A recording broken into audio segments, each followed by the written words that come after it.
Welcome to Transparency with Diana B., a podcast from wealthmanagement.com focused on advisors' personal well-being and healing. In this podcast, we explore some of the deepest struggles and hardships that many advisors face and bring these issues out into the open so that others may find healing. Join us for this journey where we explore ways to overcome the stresses and anxieties as Diana draws from years of expertise and guest experts to manage the personal challenges of advisors. Hello, everyone, and welcome to the latest episode of Transparency with Diana B., a podcast by wealthmanagement.com.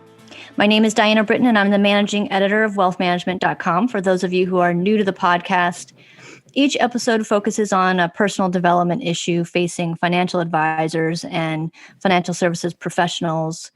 Guests join me to come and talk about their journey dealing with a struggle and how they found healing. I've been on a brief sabbatical during the fall, but I'm back and ready to dive back into the podcast. My guest today is Douglas Duerr. He's the founder of Duerr Financial Group in Montville, New Jersey. Doug, thank you so much for being on the podcast today. Thank you, Diana. It's a pleasure to be here. So I got in touch with Doug through another podcast guest of mine, John Hyland. He's the co-founder of a private advisor group, an OSJ of LPL Financial, who talked about his 3-time battle with leukemia. And John is a well-known leader in the industry, but lesser known is his story. I'd encourage any listeners today to go check that one out as well. It's a really powerful story. But Doug partners with Private Advisor Group as well, and that's how we got in touch. John thought his story should be heard as well. And, you know, a lot of people have come on the podcast to share their stories of dealing with illnesses, some scary stuff that a lot of them happened years ago.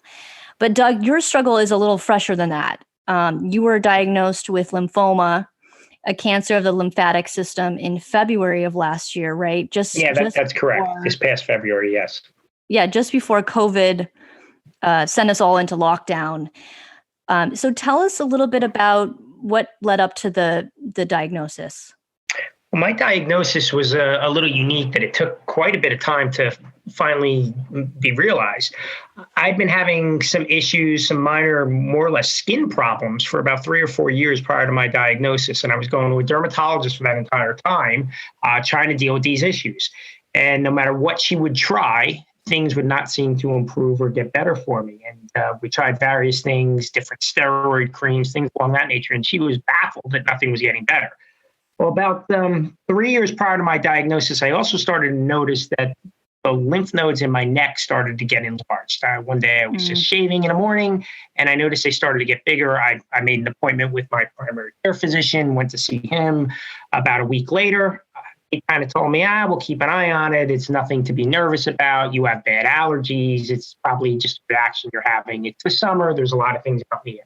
I didn't think much of it.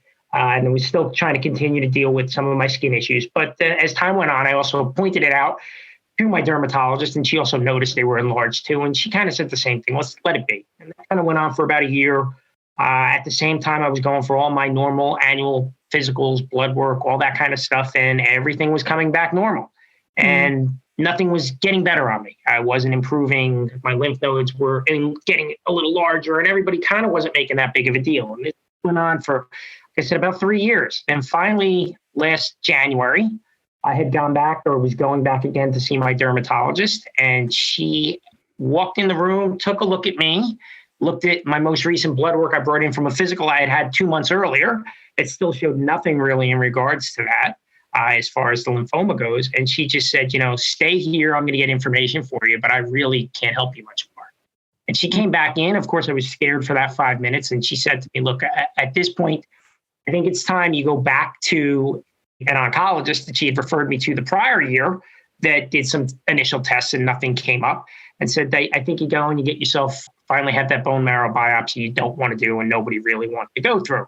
So at that point, I had to wrap my head around it. I kind of knew it was coming, and I agreed to it. And fortunately, we were able to get an appointment the next day, basically have the test done. And within the next week, that initial oncologist gave me a call and said, hey, you do have a form of lymphoma. You're coming in next week. Let's discuss this more and figure out treatment. So that's kind of how I was diagnosed after a long, long time of really having no answers. Yeah. What does the bone marrow biopsy entail? I know a lot of people, it's It's not fun. yeah. I can laugh about it now because I don't have one in my future. At least I hope not.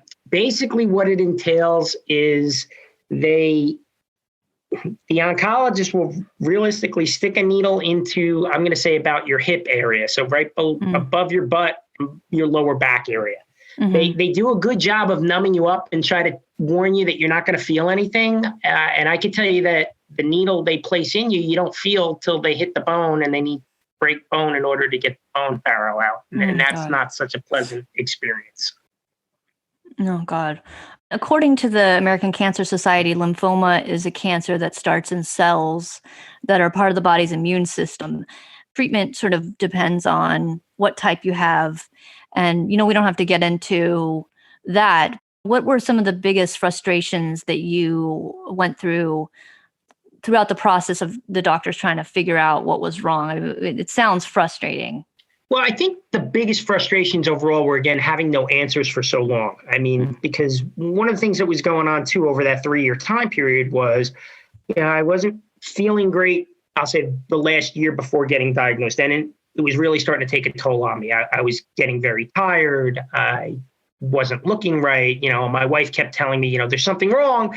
And I kept going to doctors and they're saying, hey, there's nothing wrong with you. Hey, there's nothing wrong with you. And, quite honestly, that's what you want to hear. So when somebody tells you that, you're happy to hear it. But even, I'd say by about the fall, I realized something was getting worse. I mean, some of the things, getting these, I'll almost say lesions, or they look like giant pimples on my face that weren't going away. I was, like I said, completely exhausted and having some other issues. And I was losing weight. And that's when I realized there was really something wrong, because I was eating quite a lot, and things that I wouldn't normally eat on a daily basis. I was having ice cream every day. I was making sure I had dessert. I made sure I'd have big meals. And guess what? I was still losing weight. And that's kind of when I realized, okay, there's definitely something else going on here. I mean, this just isn't normal. So I think some of the frustration also goes that when I would start to see some of the specialists, some of the doctors would have answers for me before they even physically saw me, which again would kind of get frustrating. I saw an allergist, I want to say it was late August or early September, a couple of months before I was diagnosed. And literally before I even sat in the chair, he looked at me and said, I've gone through all your medical reports and all the doctors you've seen in the last few years, and I don't know what you're doing. You're a healthy man. I'd stop going to doctors. And that can get kind of frustrating. Yeah, I mean, especially given how wrong he was. Yeah, I mean, I'll give you another one where it wasn't a specialist. I mean, I was trying everything you can imagine. By my house, that last fall, I want to say, again, it was October-ish, I was getting, again, the lesions and things on my face, and they were really frustrating me. And I just said to my wife, there's one of these med centers opened up about a week or so ago. I'm going to go there and see a doctor on a Saturday that's never seen me, doesn't know me, doesn't have a clue about me, so I get a fresh look. So we all thought that was a great idea. I went in on Saturday, nobody there. I go sit in the exam room and nobody's coming in. It's about an hour. My wife's texting me, is it busy? What's going on? I go, there's nobody here. I don't understand this. Finally, the doctor walks in, very nice man, but says to me, I've spent the last hour reading all your reports because they had access to all my health records. And I just literally put my head in my hands and went, I didn't want you to look at anything. I wanted you to see me. Yeah. And he came in and he looked at me and he said, based on everything I see, I don't see anything. And he told me, why don't you try washing your face with Aveeno? I mean, that was the advice I was getting. So it's very frustrating to hear that. Well, tell us about the treatment that you underwent once you got the diagnosis. After I got the initial diagnosis, and that took a little more detail as well, even after the bone marrow biopsy, I had to have a very minor surgical procedure to have lymph nodes removed. Because again, even from the bone marrow, they wanted to be absolutely sure on the type of lymphoma I had for treatment plans. Once they were able to confirm all of that, they determined that the best rounds of treatment would be for me to have 6 different rounds of chemo. They were kind of 2-session processes. So 1, 3, and 5 ended up being basically an 8-hour day in a cancer center where I've got various chemotherapy drugs as well as immunotherapy drugs. I could go home that night. Rounds 2, 4, and 6 entailed first day in the cancer center for certain different drugs. And then day 2 and 3 would be in a hospital. So I'd have to stay in a hospital over a 48-hour time period, basically because I had to get infusions that were given to me every 12 hours. You'd get an infusion, it would last 3 or 4 hours. You'd get a break for 8 hours, then they'd start it up again. So this went on for a 2-day process. So that process of the 6 rounds of chemotherapy lasted about 4 months or so. It started in April and ended up ending right around the beginning of August or so. Then at that point, I would say I got about a 2 or 3 week break where I didn't have to go through any chemotherapy. But in that time period, I had to give myself a couple of shots every day for about 10 days prior to going and having stem cells removed from my blood to go for a stem cell transplant.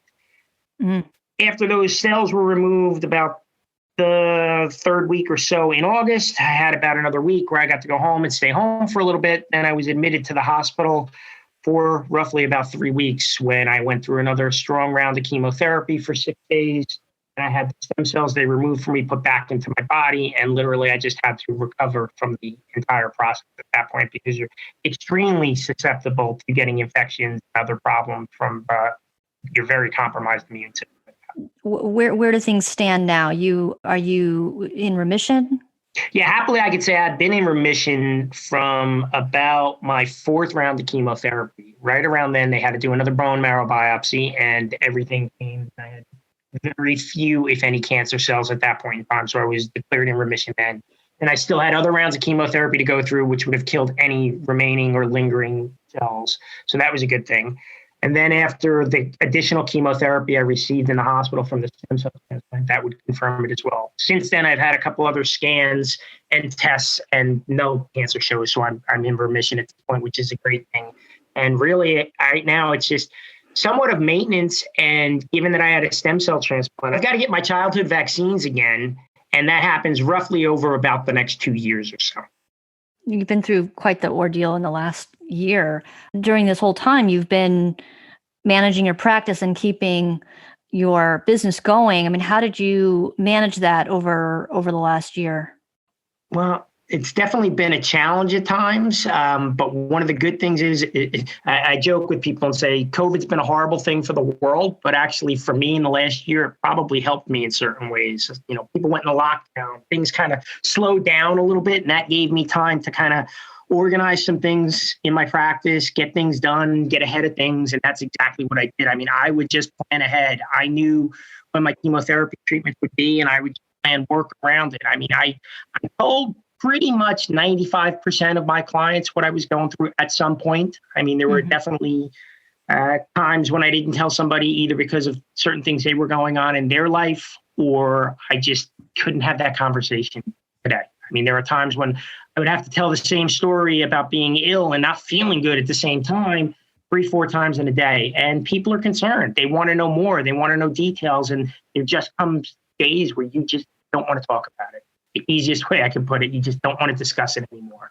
There were times when I kind of strung that out. And I'd have clients where I was doing things for, and I didn't tell them I was ill for 3-4 months into treatment. They'd tell me, well, when are you going to start treatment? I'd say, I've only got another round of chemotherapy left. I'm at this point. And they were shocked that I was still working and doing things with them for that entire period of time. But that's kind of what kept me sane. I mean, that's what kept me going during that time frame. I wanted to be as normal as I possibly could. Now, that's questionable how normal life was, but I did my best to do that. Yeah. And I mean, I guess during that time, most advisors were working from home anyways and out of sight, out of mind, right? You're not seeing them in person. Correct. What about, I know you had a tax practice and you had to, sort of offload some of those CPA clients that you had.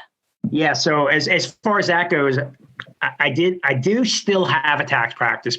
It's definitely gotten quite a bit smaller than it was a year ago at this point in time when I wasn't diagnosed. Pretty much as soon as I was diagnosed, when I met with that initial oncologist, that was my first question. What is treatment going to look like?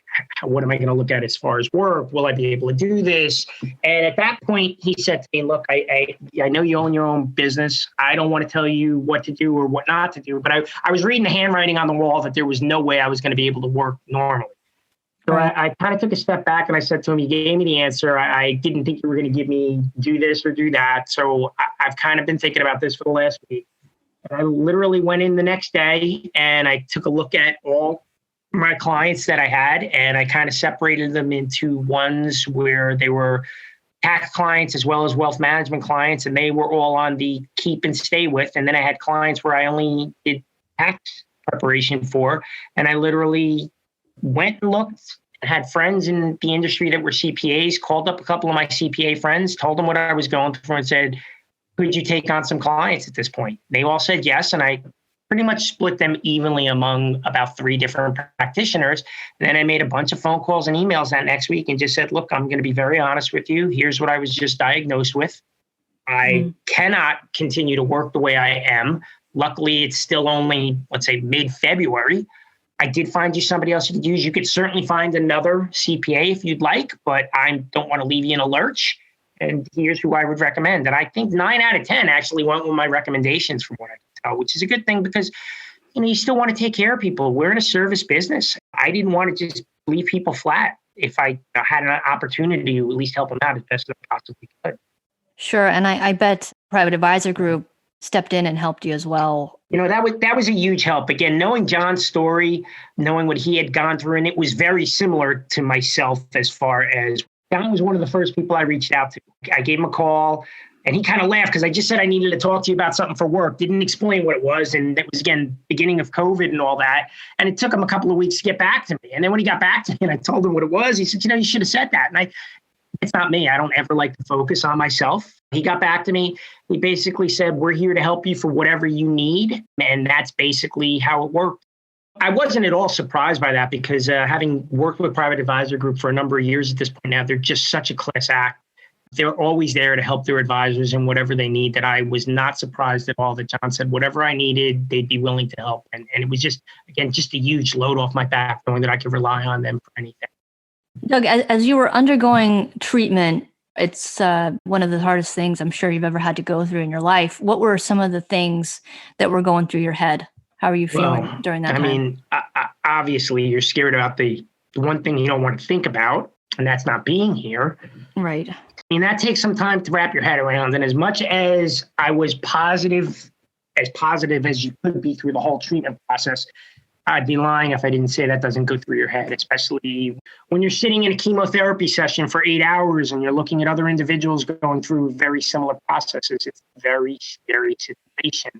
You're sitting in a hospital for 2 days by yourself because during this whole process, my wife was only able to come to maybe about half the doctor's appointments and was never able to come when I had a hospital stay or when I got any type of infusion. She would literally drop me at the door if I didn't drive myself, and I'd give her a call or text her and say, I'll be ready in about an hour, come back and pick me up.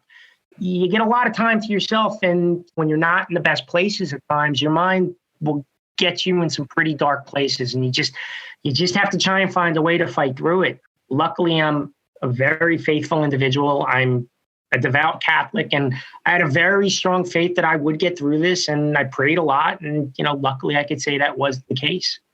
Was that because of COVID that you couldn't be with your wife during that time, or? Yeah, it was all because of COVID. I mean, and again, that was one of the very frustrating things in regards to COVID. I mean, you'd go in and meet with a doctor and they tell you what the next treatment plan would be.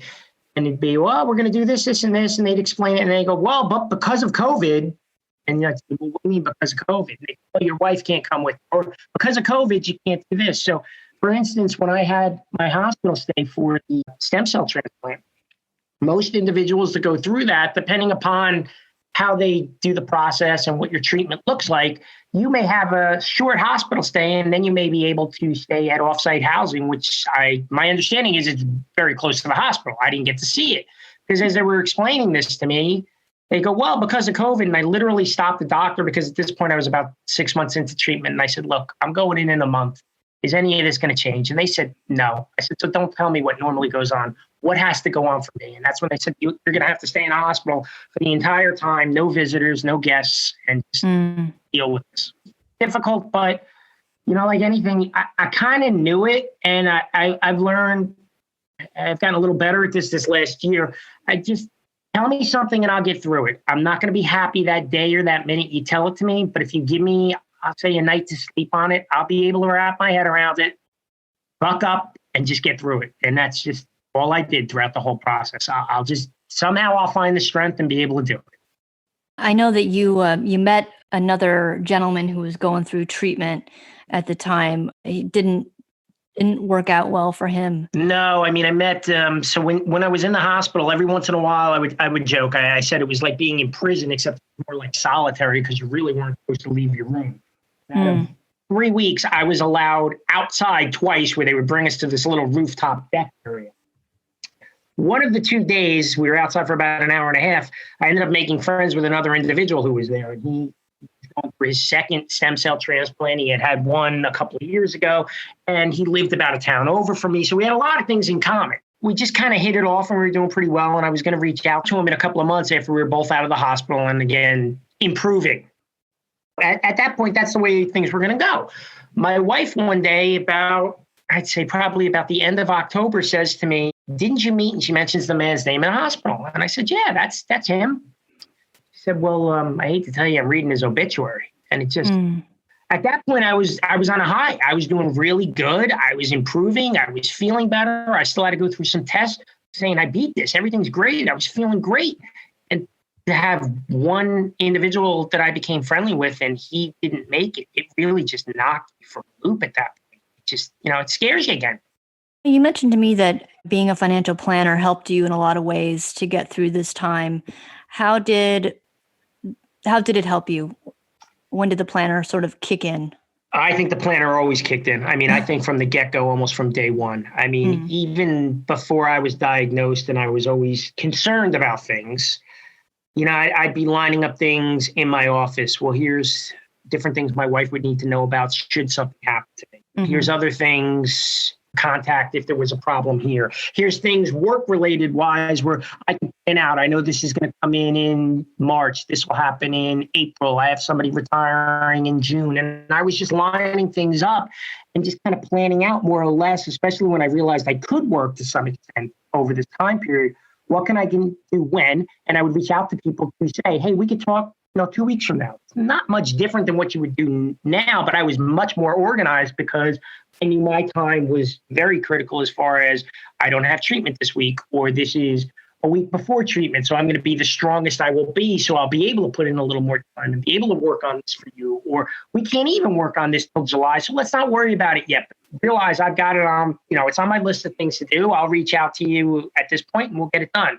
So, I mean, I think that was just a huge help to me in how I got through this and how I got through everything work-wise, at least.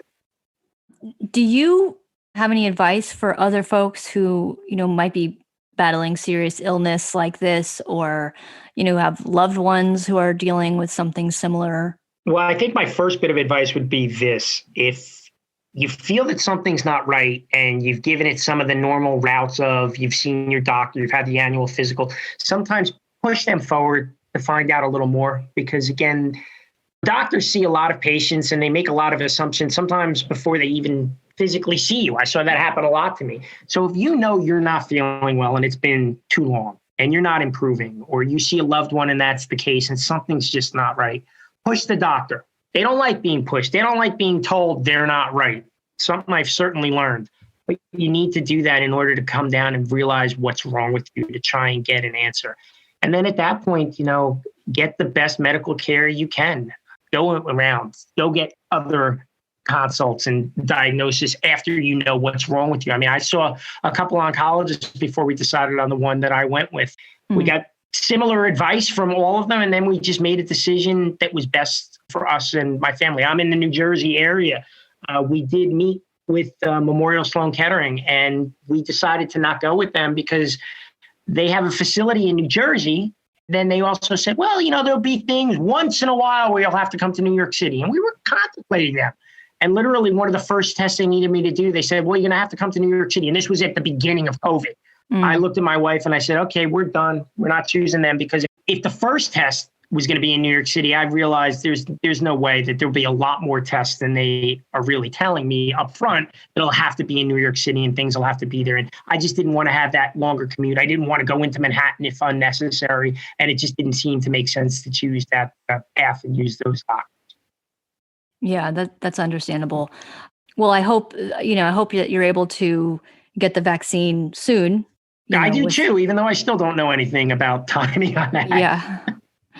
Well, I'm afraid we're just about out of time. I want to thank my guest, Douglas Duerr. Doug, thank you so much for being on the podcast and just being so vulnerable about the last year that you've been through. It's I'm really glad that you're doing well.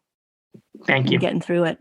If you'd like to reach out to Doug, you can reach him at dpduerr, DUERR, at duerrfinancial.com.